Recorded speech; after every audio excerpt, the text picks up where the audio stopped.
Kaya yung purpose ng vlog ko na to ngayon para hingin yung mga message nila para kay kuya. Bay pahinga ko.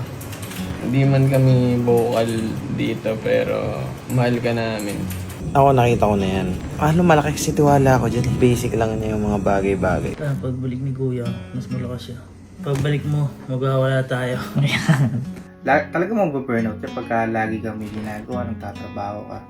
Kaya hindi masamang magpahinga. Tsaka syempre, wag mong kakalimutan na meron tayong matatakbuhan na Diyos na nasa taas na handang laging tumulong sa atin. So ngayong araw mga mama and sir, sa mga nagtatanong po na kung bakit wala si kuya sa mga nakaraang vlog namin, sa kadahilanan po kasi may pinagdadaanan po si kuya ngayon. At nung isang araw po, sa hindi inaasahang pangyayari, naisugod po namin si kuya sa ospital. Sa kadahilanan po kasi nagpanic attack po si kuya. Nahihirapan siyang huminga, nanigas yung katawan niya, kumbaga na ganun yung mga daliri niya, namanhid yung buong katawan niya. Kumbaga, siguro sobrang stress na rin, sobrang pressured, sobrang dami niyang iniisip. And ako po kasi is ma-research ako. Kumbaga, yun agad yung research ko kung ano yung nangyayari kay kuya. Kaya ako alam ko yung nangyayari. Kumbaga, kulang siya sa carbon dioxide, tsaka sobrang stress na nga rin. Si kuya kasi, simula nung bata pa po kami, madalang po talaga siya magkasakit. Kumbaga, once a year siya kung lagnatin or twice, kumbaga once in a 2 years, ganun siya magkasakit. Pero yung sakit niya kasi is malala agad. Ako, nagre-research agad ako ng kung ano yung, nagtatanong agad ako kung sa mga professional kung ano yung nangyari, ganun. So, nag-aalala talaga kami, lalo na ako kasi kapatid ako, sila mama, sila Kelsey, sila Kalo. And lalong-lalo na dito sa camp. Lahat po kasi ng tao dito sa camp ay sobrang nag-aalala. Kumbaga, hindi lang po kay kuya. Kung sino naman po yung magkasakit dito sa camp or may mangyari na hindi maganda pero wag naman po sana, sobrang alalang-alala po talaga kami dahil syempre pamilya po namin yan, pamilya po kaming lahat dito. Kaya nitong mga nakarang araw hanggang sa hospital si kuya, hanggang sa pag-uwi namin, kitang-kita ko yung mga tao dito sa camp na gusto nilang i-comfort si kuya, gusto nilang kausapin si kuya, pero syempre dumidistansya din sila dahil yun nga, kailangan din ni kuya ng me time, kumbaga kailangan ni kuya ng pahinga, kaya kumbaga hindi na sila talaga nag-i-insist na kausapin muna si kuya. Kumbaga binibigay namin yung space na kailangan ni kuya. Kaya yung purpose ng vlog ko na to ngayon para hingin yung mga message nila para kay kuya. Kasi syempre, yung mga yan kasi nahihiya din kay kuya yan. Kaya kumbaga hindi rin nila talaga makausap si kuya. Kaya tara, hingin natin message nila. Eto guys, wala na tong cut-cut. Kung ano yung sabihin nilang message kay kuya, yun talaga yung nasa puso nila. Kaya tara. Oy, sakto. Boy, yes. Di ba na ospital si kuya kahapon? Tsaka may pinagdadaanan si kuya. Ano gusto mong message kay kuya? Ano yung message mo? Ayun, kaya love you. Pahinga ka at balik ka ng mas malakas. Ayun.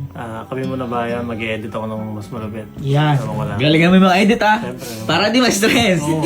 Ayan. Anti-stress yan. Gagalingan. Gagalingan. Ikaw, tita ka namin. Ano message mo kay kuya? Hindi, magpagaling ka kasi hindi lang kami naghihintay sa'yo.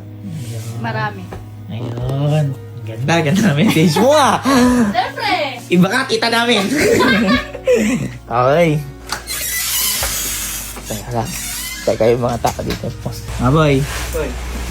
Boy, diba na hospital si kuya kahapon? Tsaka, syempre alam naman natin na may pinagdadaan si kuya. Ikaw, ano message mo kay... ikaw muna, ano message mo kay kuya? Kuya, pagaling ka lang, bumalik ka na ulit sa dati. Hindi bumalik sa dati, mas malakas. Mas malakas. Yun yung ibig ko sabihin. Okay. Ikaw boy, anong message mo kay kuya? Sabi ko lang kay kuya, kuya magpagaling ka lang. Nandito lang kaming lahat. Nag-aantay sa pagbabalik mo. Ikaw po, Rio po. Ang pinsan ka namin. Sabi yan. Hindi, kuya, pagaling ka lang dyan. Kami na bahala dito muna. Yun. Sa mga sasakyan. Ako na bahala sa akin mo. Ayun. Pahiram mo. Ay, kuya, pagaling ka lang dyan. Kami muna bahala dito. Ayun, okay. Thank you mga boy. Thank you. Yan, walang cut-cut. Yan na yung reaction talaga nila. Ito, yung mga nasa theater. Hi guys! Hi guys! Guys, di ba mga kuya, yan, sakto mga kuya. Di ba alam naman natin na na-hospital si kuya kahapon, tsaka may pinagdadaanan. Ano yung gusto niyo sabihin kay kuya? Yung message niyo kay kuya. Kasi alam ko naiiyak kayo. Na syempre, message si kuya. Kuya Berms. Mauna, Sir Jim. Sir Jim, mauna ka. Sir Jim. Mauna ka. Ako? Oo.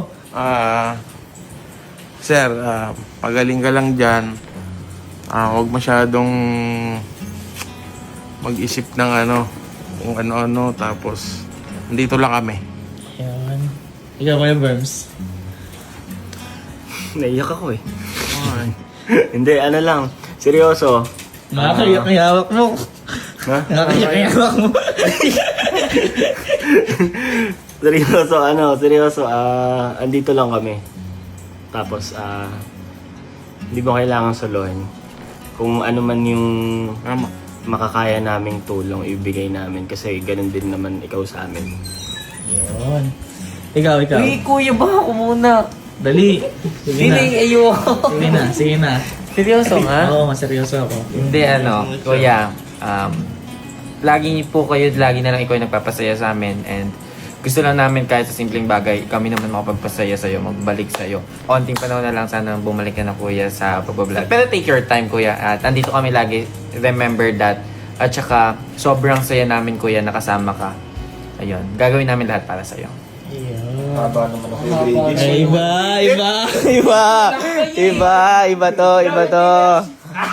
to. Bayani.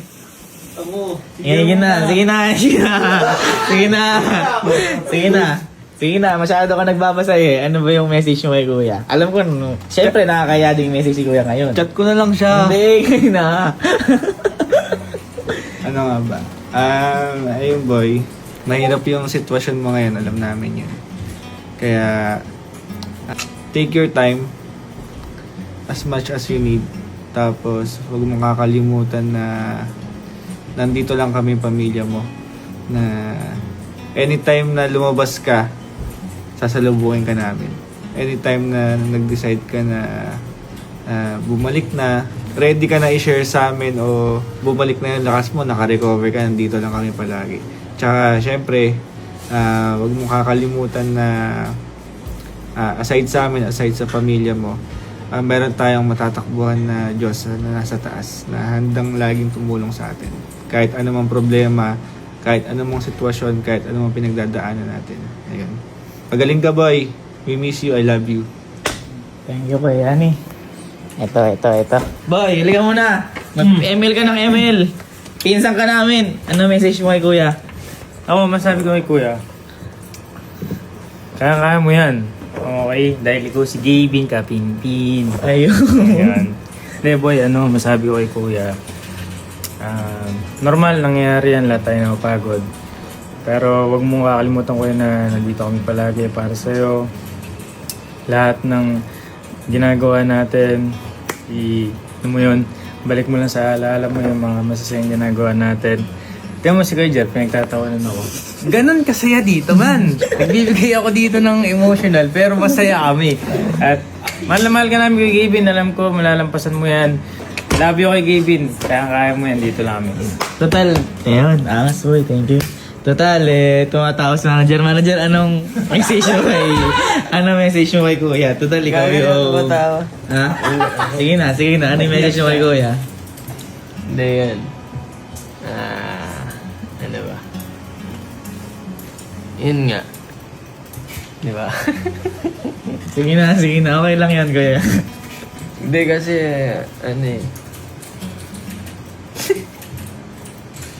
Sige na, okay lang. Hindi, kaya mo yan, bay, pahinga ka. Hindi man kami vocal dito, pero mahal ka namin. Tsaka, dito lang kami nakasupport. Yun lang. Thank you, manager. Diba ka talaga? Ito kasi sobrang malapit po kay kuya. Boss Birch, anong message mo kay kuya? Yan, sir. Pagaling po kay sir. Nagkantay lang po kami dito sa lagi, sir. And huwag po kayo masyado magpa-stress. Yan, para mabilis po yung recover nyo. Yan, sir. Nagpa-practice na po ako, sir, para di na po tayo malose streak. Thank you po. Pagaling ka po, sir. Katalsun po. Angas. Thank you, Boss Birch.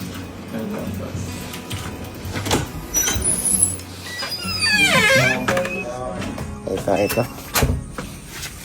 Boy! Ano si Nye? Nye! Halika, upo ka dun.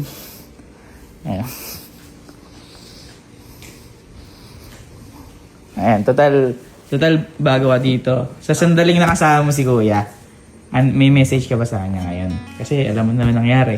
Apo. Yung ano nga po, sobrang bait nga lang po ni Kuya. Tapos, yung naalala ko po yung ilang gabi po bago mangyari po yun nung nakaupo po tayo dyan. Yung mga message niya po, tumatatak din naman po sa akin. Kasi may mga aral po yung mga sinasabi niya. Nakikita ko po sobrang bait niya po talaga. Tsaka inaangat niya po talaga lahat ng tao dito. Yung po Kuya. Ikaw, boy, sa nangyari? Ano message mo kay Kuya ngayon? Ako. Best pinsan ka, galing mo. Ako mag-message ako, sesend ko na lang sa'yo. Hindi. Gusto ko ngayon. Papanoorin ni Kuya to. Papanoorin ni Kuya. Ano message mo kay Kuya? Sige na. Hindi, si Kuya kasi, parang siya na yung naging tatay ko namin dito natin. Mula nung wala si Tito. At the same time, siya yung nag-insist ng una na pag-aaralin ako. Kasi, di ba sa Bulacan, ano kami nun eh, parang wala si mama. Basta walang nakagabay sa amin, kundi si Lola lang, mga tito. Eh, di naman kami matututukan nun. So, si Kuya lahat pumasan. Sa akin pa lang, nag-iba na yung pananaw ko sa buhay. Simula nung nakasama ko kayo, sila Kuya. Kaya yung message ko kay Kuya, magpahinga lang siya. Kumbaga, magpalakas siya. Kailangan pagbalik niya, mas malakas na Kuya Gavin, mas matalino Kuya Gavin. Ang sakit lang makita na siya yung laging nagpapasaya. Kahit dito sa atin lang. Sa maraming tao, sa milyon-milyon tao. Ang hirap na makita si Kuyang gano'n. Kasi nasanay tayo na paglabas pa lang ng bahay, tatawagin ka ng pasigaw. O ano, sabuta, ang gagawin mo? Vlog tayo. Tapos dumating yung time na tayo na nag-aaya. Wala sa mood, may dinadala na pala siya. Ayun. Kaya pagbalik ni Kuya, mas malakas siya. Tsaka hindi na sana ulit mangyari yung ganyan. Kasi maraming tao nagmamahal sa kanya, hindi lang tayo dito. Ayun, maraming Kuya. Pagbalik mo, magwawala tayo. Angas. Nice one. So, boy. Hindi boy. Tayo yung pinaka-best friend ni Kuya.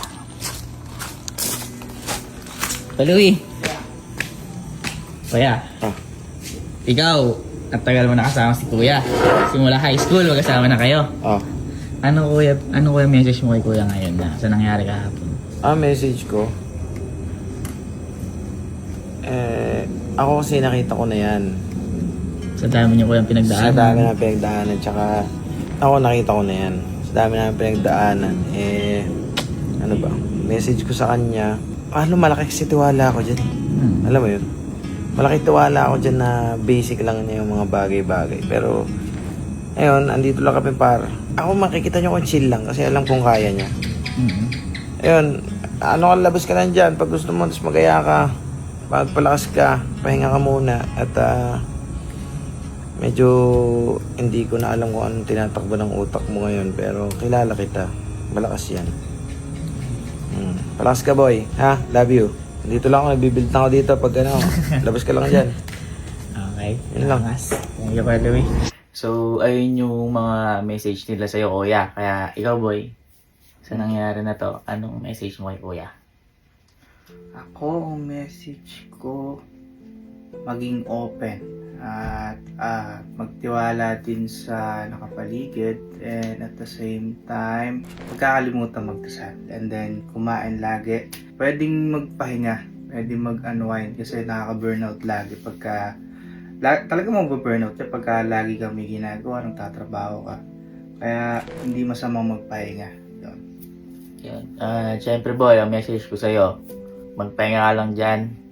Kalma ka lang at nandito lang kami. Yes, kami muna Bahala. Then, pahinga ka lang dyan, magpalakas ka lang at hihintayin ka namin. At pag may gusto ka, sabi ka lang, sopas, ako bala. Ayan.